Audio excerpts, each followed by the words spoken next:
E nós não somos nascidos digitais, né? Então nós ainda temos um pouco dessa memória da vida analógica. Eu vi o primeiro Apple e era assim um espanto, eu estava em Cornell ainda. Fui ver uma palestra de um cara que era professor da New School for Social Research, e aí ele deu uma palestra mostrando como é que ele fazia. Ele tinha um Apple em Cornell, um outro na New School, e ele viajava com um disquete, com os textos. E a gente ficou embasbacado, disse assim, gente, a quantidade de tralha que eu carrego quando eu tenho que viajar para escrever um texto junto com um amigo, né, e tal. Ele está levando um disquete, que coisa maravilhosa e tal. Quer dizer, hoje você não leva nada. Em 87 foi a primeira vez que eu usei o Itautec. Daí, em 85, durante esse período do IDESP, eu comprei um computador PC XT, de contrabando, obviamente, né? Todo mundo comprava do contrabando, porque os computadores eram muito ruins, né? Eu tive dois PCs, um XT, etc. Eu fui com a Dalma, Maria Dalma, com longe para burro, comprar um XT. E eu sou ainda da época que não tinha Windows. Então era muito difícil trabalhar naquilo. O meu doutorado escrevi na letra 44 e era um processo muito difícil porque você cortava, colava e daí ficavam os pergaminhos desse tamanho e você dava para a secretária bater, ela batia errado, você tinha que corrigir o extenso, enfim. O dia que apareceu essa maravilha, que eu corto, colo, etc., foi no dia seguinte, né? O IDESP tinha o Itautec. E daí eu comprei o meu PC e quando apareceu o Windows bem mais tarde, foi uma maravilha também, né? Porque era bem mais difícil. Eu me lembro de usar uma reguinha em cima do computador para gravar quais eram os comandos, né? Porque era tudo em comando. Eu escrevi um artigo em 1992 para uma reunião da IPSA em Buenos Aires e aí usei pela primeira vez um negócio chamado BitNet, que era o avô da internet, né? Chegou tudo desformatado, os quadros não passavam. Eu só escrevia à mão, nunca escrevia à máquina. Hoje eu uso computador, mas eu aprendi sozinha, eu não passei da máquina para o computador. Um dia eu falei, eu não quero mais Teoberto na minha vida, que era o secretário da Ampox, que lia meus e-mails, exceto porque eu não escrevia computador. Quando eu saí da Ampox, eu falei, olha, eu vou escrever no computador. Eu chamei meu filho num sábado à tarde e disse, José Josson, explica para a mamãe isso aqui. Ele falou, não tenho tempo, estou saindo, mamãe. Eu falei, explica, ele ia namorar. Ele explicou, eu sentei e aprendi. Deu uma explicação rápida e aprendi ali. Eu até hoje não sou fantástica, não sou exímia nisso, mas eu uso para o meu uso. E ali eu passei para o computador. Eu escrevia à mão, então eu chorava, borrava tudo no outro dia. Aliás, aconteceu um negócio gozado. Quando eu terminei de escrever, naquele tempo, né, não tinha computador, não tinha isso, a gente escrevia um trabalho e põe o máximo de folhas de carbonos e folhas finas atrás, né? Para tirar o máximo de cópias que podia. Uma época que eu fiquei umas férias em Campinas sozinho e eles me deixavam levar para casa as coisas para eu datilografar, copiar, etc. Isso tudo ajuda muito na vida de uma pessoa. Inclusive lá no Rio de Janeiro eu também tive ajuda, muita ajuda no Rio de Janeiro. Porque quando eu bati na Biblioteca Nacional a primeira vez para pesquisar, tudo não podia. Eu ia voltar de mãos vazias para casa, viu? Mas aí um cidadão, nunca esqueço o nome dele, disse, não, vamos dar um jeito. Marque aí sim os números que você quer e tal, que a gente vai dar um jeito. Você não pode, talvez, fazer essa pesquisa assim, mas a gente vai fazer para você um microfilme e você paga e vai-se embora para casa. Foi uma maravilha.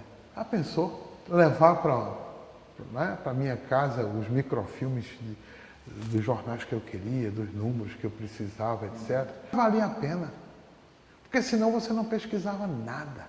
Então quem tinha um livro emprestava, o outro lia, nem existia, isso era o Xerox. Quisesse fazer uma cópia tinha que ser mimeografada, então era complicadíssimo. Então o livro circulava, as pessoas liam, conversavam. Uma coisa assim, uma fase meio assim, de desbravamento heróico, pelo menos como eu vejo na minha trajetória, bem artesanal.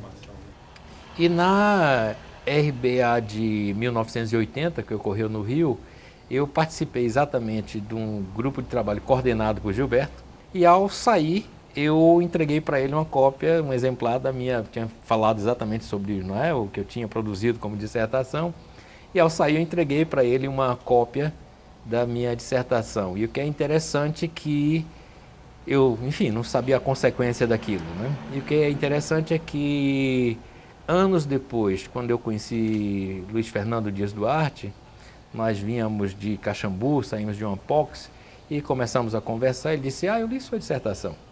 Você tal, e descreveu assim, passagens, tal. Eu digo: como é que você leu?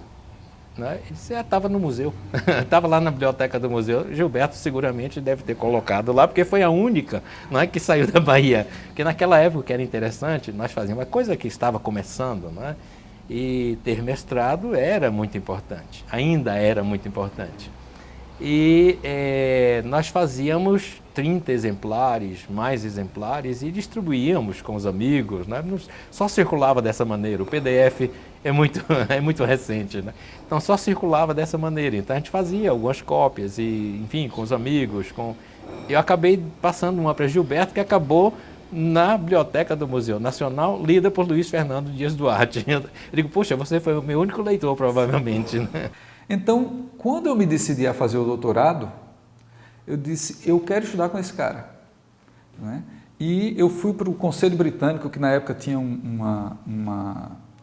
escritório aqui em Recife, e fui para os catálogos. Na época não tinha nada informatizado, então tudo eram os catálogos. Né? E eu disse: olha, eu estou procurando um professor de uma universidade britânica chamada Universidade de Essex, porque isso estava lá na contracapa, nos créditos do livro. E eu saí, então, folheando o catálogo da Universidade de Essex até descobrir em que departamento ele estava. Eu comprei o livro, a Antropologia Estrutural, o primeiro volume, né? Eu vi numa livraria, porque o negócio era ver numa livraria o livro, né? Porque livro estrangeiro era muito difícil, a gente tinha que fazer encomenda no importador, né? Fazia encomenda no importador, dava um adiantamento, pagava adiantado uma parte e esperava 3 meses para o livro chegar. Né? Eu não me lembro mais como é que eu conseguia fazer a pesquisa bibliográfica. Quer dizer, eu sei ir na biblioteca, eu me lembro remotamente, né, que aqueles fichários, mas o problema todo é o seguinte: se você não tivesse uma certa noção prévia do que você queria encontrar, né, quer dizer, não, eu quero um texto do Lipset.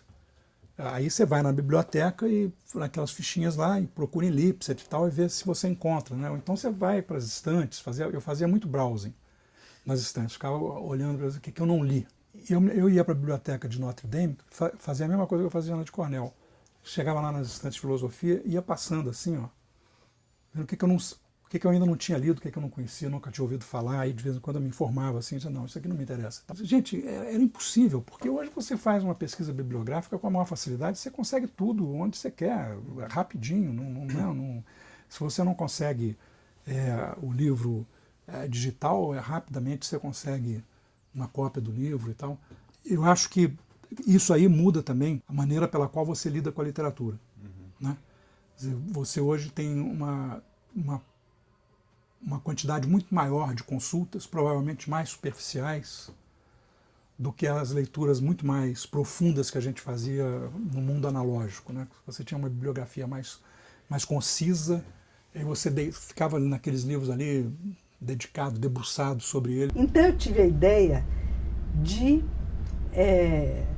ir à sede da Coab local, porque tinha uma sede da Coab local. E na sede da Coab local tinha fichários. E então eu copiei todas as fichinhas, então tinha fichinha por fichinha, tinha 4.000 fichas. Eu copiei todas 4.000 fichas, eu tinha esse material, 4.000 fichas em folhas, papel, em papel, tinha um papel carbono não, em papel... Almaço, não? Papel almaço, tinha aquelas folhas duplas, papel almaço e folha dupla. Então tinha quadra por quadra, então eu verifiquei.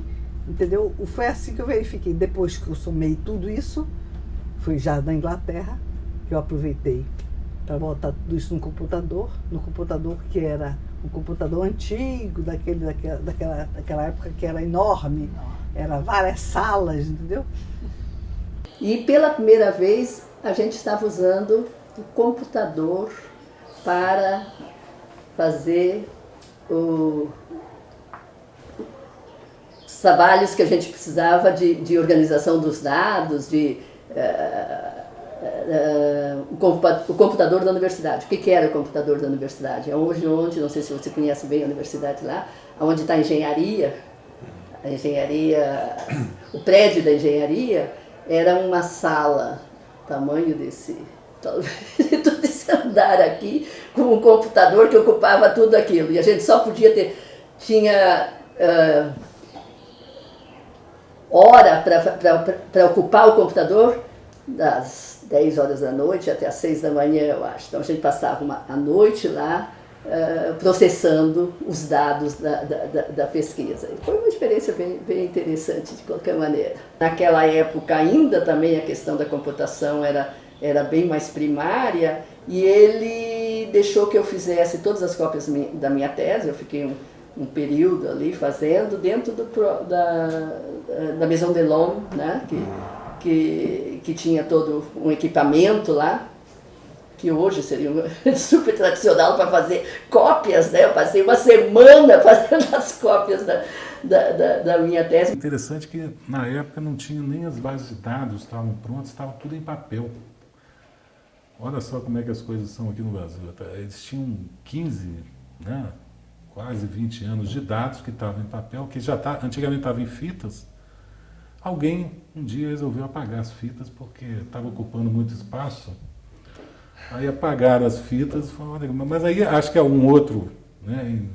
Resolveu, não vamos imprimir antes de apagar as fitas, vamos imprimir para guardar isso. Quer dizer, uma idiotice, né? Você ocupou muito mais espaço, daqui eu passo a comprar fita, seria mais barato. Mas enfim, a partir dessas impressões nós redigitamos todos os dados de todos os municípios, um período aí grande, de mais de 15 anos de dados. E quando eu fui tratar o material de pesquisa, nós tivemos que ir para a parte de administração da Faculdade de Medicina, porque é onde tinha máquina IBM.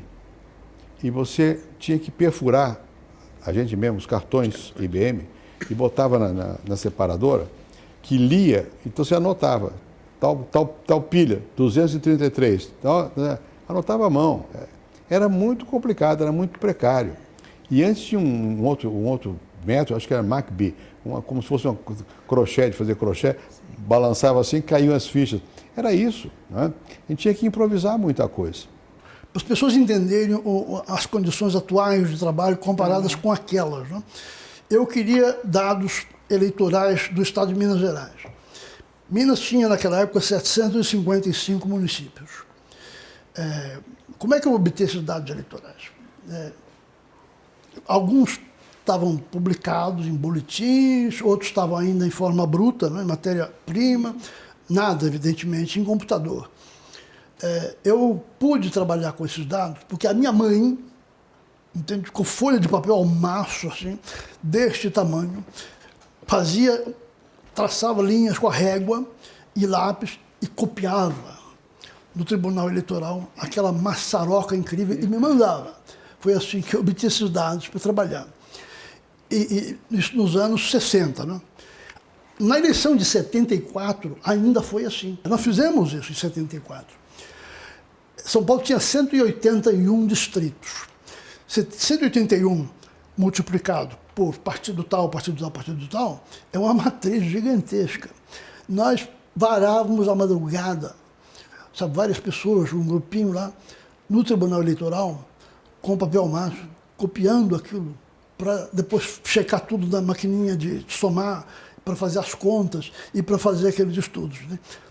Hoje basta você dar um clique ali no computador e pronto. Se você quiser da Índia, tem também. Se quiser da Indonésia, tem também. O que você quiser. Está disponível ali já em forma computacional, né? Então, é uma coisa louca. Eu me sinto traído, para dizer a verdade.